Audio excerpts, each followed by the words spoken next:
ang kanyang numero. Magandang gabi po sa inyo lahat. Assalamualaikum sa mga kapatid kong Muslim, sa mga kapatid kong Bisaya, maayong gabi, maadjong gabi, sa mga Ilonggo, maayong gabi sa inyo, mga parinti ko man ang mga Ilonggo. Ako po'y maray na gabi rin po sa mga Bicolano na imbag nga malem, sa mga kapatid kong Pilipino, magandang gabi po sa inyo lahat. Kanina po, papunta ako rito, galing po ako doon sa isang invitation rin po. Maraming lumalapit, nagpapasalamat. Sabi ko, wag ko kayo magpasalamat sa akin. Ako po ang dapat magpasalamat sa inyo dahil binigyan niyo po ako ng pagkakataon na makapagserbisyo po sa inyong lahat. Maraming salamat po. Hindi ko sasayangin yung tiwalang binigay niyo sa akin. Hindi po ako politiko na mangangako sa inyo. Gagawin ko lang po ang aking trabaho para sa Pilipino dahil bisyo ko po ang magserbisyo sa ating mga kababayang Pilipino. Meron lang po akong pakiusap sa inyo. Unahin ko na lang po ang mga kasamahan ko. Please lang po. Kung mahal nyo si Tatay Digong, kung mahal nyo ang Pilipinas, pakiusap ko po sa inyo. Tulungan po natin ang Duterte, mga kababayan ko. Bibilisan ko na lang po.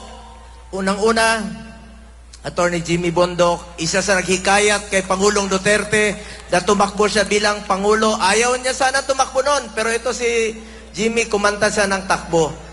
Abogado, asset ito, at sana'y maging kasama ko sa Senado, Senator Jimmy Bondoc. Palakpakan po natin.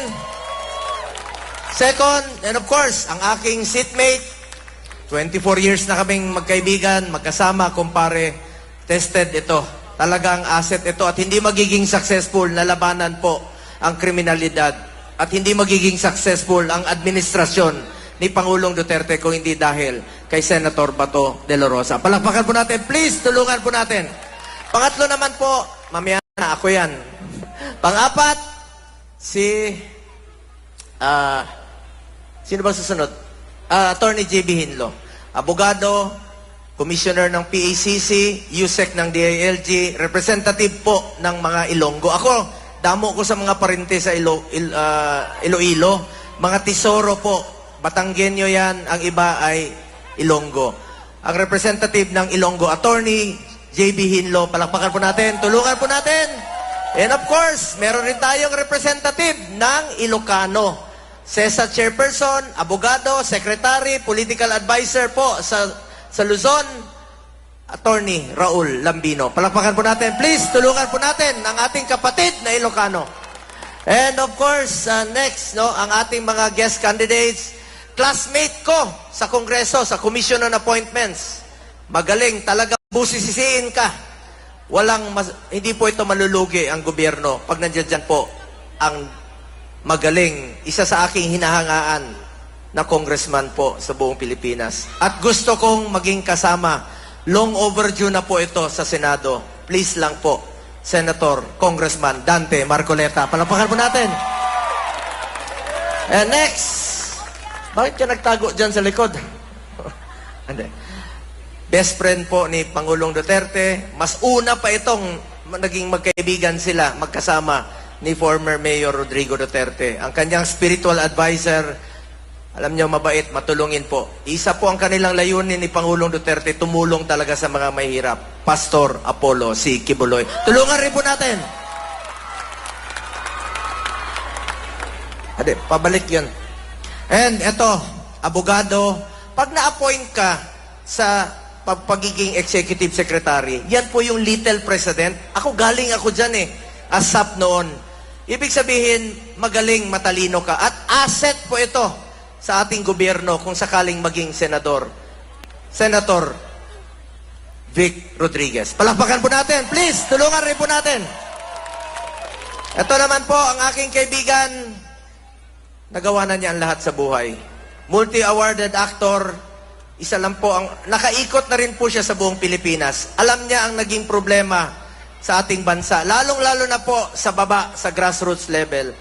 Tulungan po natin. Long overdue na rin po ito kasi 71 years old na siya. Pero may asim pa ito. Parati kong naaamoy kasi magkasama kami. May asim pa talaga. At ngayon, ang ating Mr. Epektibo sa Senado. Mr. Epektibo, Ipe Salvador! Naikot na rin po niya ang buong Pilipinas, mga kababayan ko. Last but not the least, kailangan rin natin ng doktor sa Senado. Sinong mga marites dito?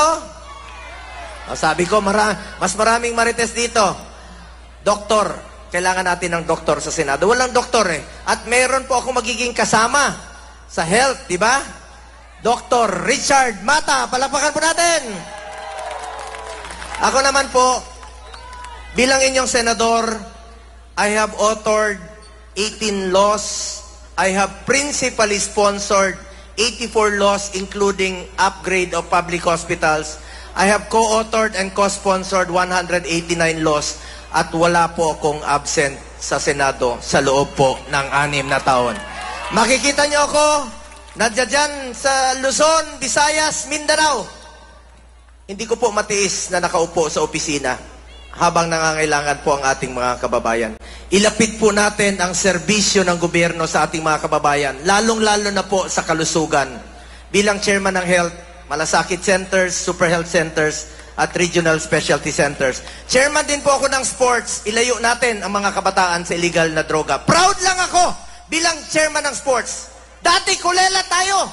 Ngayon po, nakamit natin ang first ever gold sa 2020 Tokyo Olympics at nakadalawang gold tayo sa Paris Olympics. Suportahan natin ang ating mga atleta.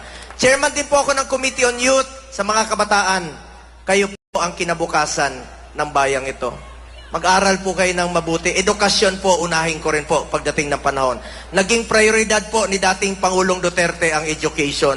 Ang dami pong magagandang programa ni dating Pangulong Duterte. Free education, pinangako niya. Department of Migrant Workers para sa mga migrant workers. Alam nyo, ginawa po ni Pangulong Duterte ang trabaho niya para sa Pilipino. Patuloy po natin siyang ipagdasal. Patuloy po natin ipagdasal ang kanyang kalusugan, kaligtasan at kalayaan. Huwag ho tayong tumigil hanggang hindi siya makauwi po dito. Ang kapanalunan po ng Duterte ay kapanalunan po ng Pilipino. Nakikiusap po ako sa inyong lahat. Duterte! Duterte!